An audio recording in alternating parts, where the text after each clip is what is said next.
ایک نوجوان صحابی تھا، اس کی شادی کی پہلی رات تھی، دلہن گھر میں انتظار میں بیٹھی ہے۔ یہ نوجوان میرے حضور کے پیچھے عشاء کی نماز پڑھنے مسجد نبوی میں گیا۔ نماز کے بعد اس نے معمول کے مطابق جیسے ہی میرے حضور علیہ السلام کا چہرہ دیکھا تو اسے بھول گئی اپنی شادی، بھول گئی اپنی دلہن، آقا کے جلووں میں اس طرح کھویا اسے پتہ ہی نہ رہا کہ آج میری سہاگ رات ہے۔ ہائے، یہ دلہا صحابی میرے حضور علیہ السلام کو تکتا چلا جا رہا ہے۔ کافی وقت گزرنے کے بعد میرے حضور نے خود فرمایا، دلہے میاں تیری شادی کی پہلی رات ہے، دلہن تیرا انتظار کر رہی ہے، جانا اپنی دلہن کے پاس۔ کہا حضور جیسے آپ کا حکم۔ یہ صحابی درود پڑھتا ہوا اٹھا، اپنے گھر میں دلہن کے کمرے کے اندر داخل ہوا، جوتے اتارے، دلہن کی چارپائی پہ بیٹھا۔ اب جیسے ہی جوان کا ہاتھ گیا دلہن کے گھونگھٹ کی طرف کہ چہرے سے کپڑا ہٹا کر اپنی شریک حیات سے محبت بھری باتیں کر لوں، قریب تھا کہ دلہا دلہن آپس میں ہم کلام کرتے،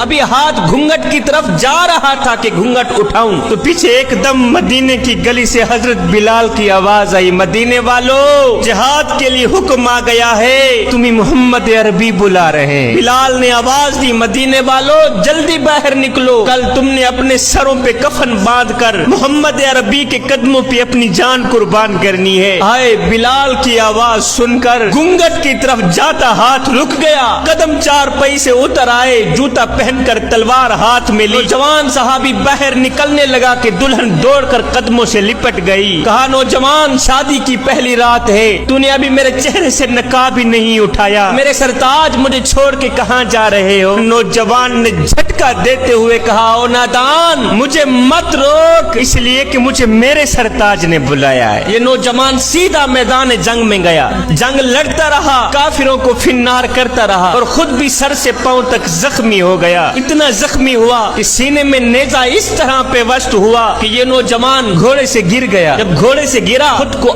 آقا کی طرف گھسیٹتا چلا جا رہا۔ صحابی قریب آئے، نوجوان کدھر کو جا رہا ہے؟ کہا صحابیو مجھے مت روکو، میرا وقت آخر آ گیا ہے، چاہتا ہوں جس محبوب کے لیے اپنی سہاگ رات لٹائی ہے، اس محبوب کو آتے دیکھا تھا، بس اسی کو جاتے دیکھنا چاہتا ہوں۔ صحابی اس دلہے کو اٹھانے لگے کہ اسے آقا کی طرف لے جائیں، ادھر سے آقا نے آواز دی، صحابیو میرے دلہے کو میرے پاس نہ لے آنا، اسے میرے پاس نہ لے آنا، اس لیے کہ آج میں اپنی امت کے جوانوں کو بتانا چاہتا ہوں کہ جوانوں جو بھی میرے مشن اور دین کے لیے اپنی سہاگ راتیں لٹا دیتے ہیں پھر وہ مجھے ملنے نہیں آتے بلکہ انہیں ملنے محمد خود چل کے جاتا ہے۔ پھر حضور علیہ السلام نے دوسرے صحابیوں کو بلایا، کہا صحابیو آج جس نے دنیا میں جنتی کو دیکھنا ہے وہ میرے دلہے کو دیکھ